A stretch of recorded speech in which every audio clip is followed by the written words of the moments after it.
Welcome back to my channel women's health talk. और यहाँ पर हम बात करते हैं वीमेंस के हेल्थ से रिलेटेड टॉपिक्स पर। तो आज हम बात करने वाले हैं यूट्रस कैंसर, बच्चेदानी का कैंसर, यूटराइन कैंसर के बारे में। तो इसको अलग अलग नाम से जानते हैं लोग, और आज हम इसी के बारे में जानेंगे और कौन से सिम्टम हैं जिनसे आप समझ सकते हैं कि आपको बच्चेदानी के कैंसर हो सकता है। तो चलिए जानते हैं। और ये कितनी खतरनाक बीमारी है तो आपको पता ही है, तो इसके लिए अवेयर होना बहुत ज़्यादा ज़रूरी है। वीडियो को ज़रूर पूरा देखिए। वीडियो की जानकारी पसंद आए तो ज़रूर शेयर कीजिए, और हमारे चैनल को सब्सक्राइब कर सकते हैं, ये वीडियो को लाइक कर सकते हैं। फ्रेंड्स, यूट्रस की अगर हम बात करें या बच्चेदानी की बात करें तो महिलाओं के बॉडी का सबसे महत्वपूर्ण अंग होता है, जो कि आपका पीरियड साइकिल मैनेज करता है, आपकी प्रेगनेंसी मैनेज करता है, और इसी से महिलाओं का अस्तित्व कह सकते हैं, क्योंकि ये बच्चे को पैदा करने की एक मशीन है और इसका सही होना बहुत ज़्यादा ज़रूरी है। अगर इसमें किसी भी तरह की कोई गड़बड़ होती है तो फिर आपको फर्टिलिटी से रिलेटेड प्रॉब्लम होने लगती हैं, पीरियड से रिलेटेड प्रॉब्लम होने लगती हैं। और आजकल जो कॉमन कैंसर जो महिलाओं में बहुत ज़्यादा देखने को मिल रहा है वो यूट्रस कैंसर है और ब्रेस्ट कैंसर है। तो महिलाएं अवेयर नहीं है, इस कारण से भी कुछ कैंसर हो जाता है और काफ़ी देर बाद उन्हें पता चलता है। तो अगर आपको यूट्रस से रिलेटेड कोई भी प्रॉब्लम होती है, कुछ भी आपको एबनॉर्मलिटी लगती है जो अभी तक नहीं हो रही थी, तो बिना देरी किए डॉक्टर से ज़रूर मिल लेना चाहिए और चेकअप कराना चाहिए। हम बात कर रहे हैं यूट्रस कैंसर की, यानी बच्चेदानी की कैंसर की। तो ये होता कैसे? तो फ्रेंड्स, जो यूट्रस के जो टिश्यू होते हैं या यूट्रस की लाइन है, उनमें कुछ जेनेटिकली परिवर्तन हो जाते हैं या चेंजेस हो जाते हैं, जिसके कारण से जो सेल डिवीजन है वो काफ़ी तेज़ मात्रा में होने लगता है और वहाँ पर कैंसर सेल्स जो है बढ़ने लगती हैं, और इसका कारण से यूट्रस में कैंसर हो जाता है। और यूट्रस में कैंसर होता है तो फिर सिम्टम भी आते हैं, और ये सिम्टम होते हैं हैवी ब्लीडिंग के साथ में। तो किन लोगों को ये होने के चांसेस ज़्यादा होते हैं, पहले हम ये जान लेते हैं।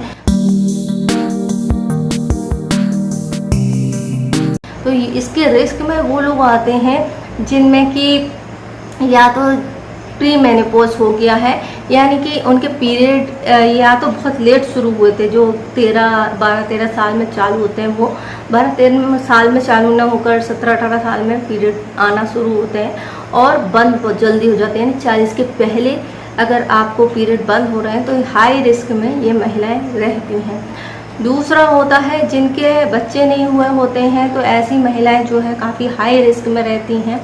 और यूट्रस कैंसर का एक और कॉमन रीज़न होता है हार्मोन इम्बैलेंस होना, जो कि आजकल की जनरेशन में बहुत कॉमन होता जा रहा है, जिसके कारण से आपको पीसीओडी, पीसीओएस जैसी समस्याएं होती हैं, पॉलिप्स बन जाते हैं।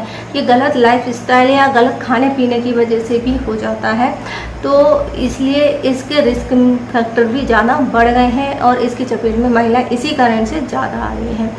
नेक्स्ट चीज़ होती है एज फैक्टर। तो एज में अगर हम बात करें तो 60 या 70 साल की जो महिलाएं होती हैं उनमें ये कैंसर के चांसेस ज़्यादा होते हैं, बहुत हाई होते हैं, क्योंकि उनका पूरा मेनोपॉज बंद हो चुका होता है और किसी भी तरह का कोई डिस्चार्ज नहीं होता। अगर आपको इस एज पे किसी भी तरह का डिस्चार्ज शुरू हो गया है तो फिर आपको डॉक्टर से बिना देरी किए मिल लेना चाहिए।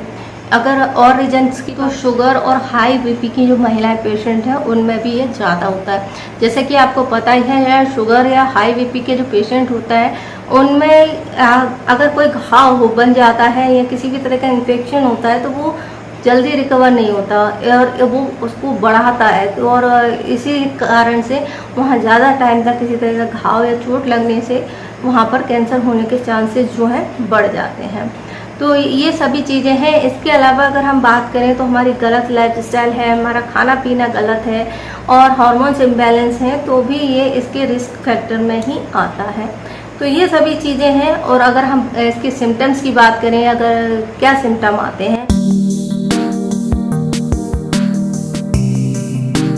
तो अगर हम यूट्रस कैंसर या एंडोमेट्रियल कैंसर की बात करें तो इसमें क्या सिम्टम आते हैं, चलिए जानते हैं। आपकी वेजाइना से स्पॉटिंग या ब्लीडिंग होना, हैवी ब्लीडिंग होना, और ये आपको काफ़ी ज़्यादा होती है, तो फिर आप इसको ज़रूर लापरवाही नहीं करें और इसके लिए आप प्रॉपर चेकअप करा लें। दूसरी चीज़ होती है, अगर आप मेनोपॉज हो चुका है और उसके बाद में भी आपको वाइट डिस्चार्ज हो रहा है जो कि बढ़ गया है, तो फिर भी आप इसी के रिस्क में हैं और आपको चेकअप कराने की ज़रूरत है। नेक्स्ट चीज़ होती है, हमारा जो पीरियड है वो नॉर्मल चलता था, उससे ज़्यादा चल रहा है, यानी कि आपका 4 दिन या 5 दिन आता था और लंबे समय तक यानी 11, 12 या 15 दिन तक आपके पीरियड चल रहे हैं, तो बिल्कुल नॉर्मल नहीं है और इसके लिए आपको पैच टेस्ट ज़रूर करा लेना चाहिए। इसके अलावा आपके पेट के निचले हिस्से में यानी आपके एब्डोमिनल हिस्से में पेन रहता है तो भी आपको डॉक्टर से मिल लेना चाहिए। इसके अलावा अगर आप सेक्सुअल रिलेशनशिप बनाते हैं या आप इस तरह की गतिविधि करते हैं और उस टाइम पर आपको ब्लीडिंग हो जाती है या फिर आपको तेज़ दर्द होने लगता है, तो फिर डॉक्टर से ज़रूर मिल लें।